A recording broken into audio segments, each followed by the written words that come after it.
ufc-Gdansk, Poland. Brian Kelleher planned to celebrate his latest victory with a frosty beverage, a bite to eat and about agreement to fight one of the hardest hitters in the division later this year.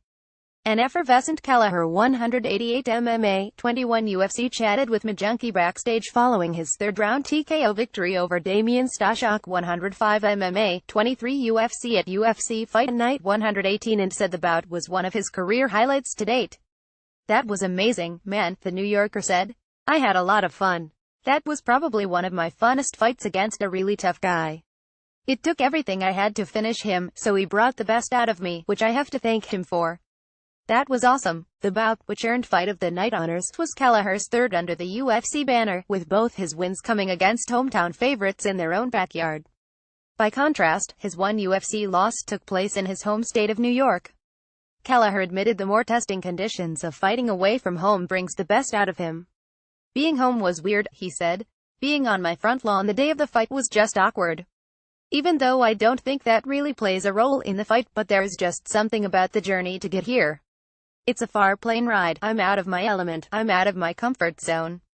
I just think it brings this fire out of me to want to come and take the home guy out." Kelleher said head struggled to get quality rest during fight week, but missing out on the creature comforts of being at home helped make him sharper on fight night. "It was all just trying to get through a lot of struggles, bumps in the road, and it was tough," Kelleher said. "The beds were small. I don't think I slept 1 hour until last night. It was the first night I got a little bit of sleep going through the weight cut. It was all a battle. I got here a little heavier than usual because of the long plane ride. So I had to get through that. Then I made the weight, and that was tough in itself, and the fight was even tougher. But it all made me a better fighter, and I'm thankful for it." Kelleher took advantage of his mic time during his post-fight Octagon interview to call for top 15 opposition in his next bout. And he expanded on his plans for the future when chatting to the press backstage, saying he'd like to emulate his big-name colleague on the ufc-Gdansk fight card. "I didn't want to speak too soon, but after this fight I wanted to get one more in this year," he said. "I said I wanted to be the Cowboy Cerrone of the bantamweight division, which is kinda cool, as he's on the same card. I want to stay active. If I'm healthy, I'm always training. I'm always a professional. Why not make money and do what I love and continue to fight? So I'm hoping they put me back in December, and I wouldn't mind John Lineker if he gets past the last guy the first fought, Marlon Vera, who is a tough guy. But if Lineker comes out on top in that fight, I want to stick with that guy still." Kelleher was forced to dodge beer bottles as he exited the arena after his UFC debut win against Yuri Alcantara in Rio. But, despite once again upsetting a local favorite, the Polish crowd's reaction was noticeably different.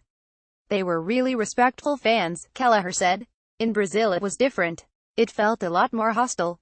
They were really in my face after the fight in Brazil, and they didn't like the fact that I won. But it seemed like the fans in Poland were really supportive of the fact that a good fighter with a lot of heart went out there and finished their guy, who was a really tough guy too. So I think they really respected it." The victory gave Kelleher the perfect tonic after succumbing to a Vera armbar in Uniondale in July. "I took that loss, which was heartbreaking, and it motivated me to come in here and perform to the best of my ability," Kelleher said. "I want to keep my job. I want to prove my worth, and I think I did that tonight." For complete coverage of UFC Fight Night 118, check out the UFC events section of the site.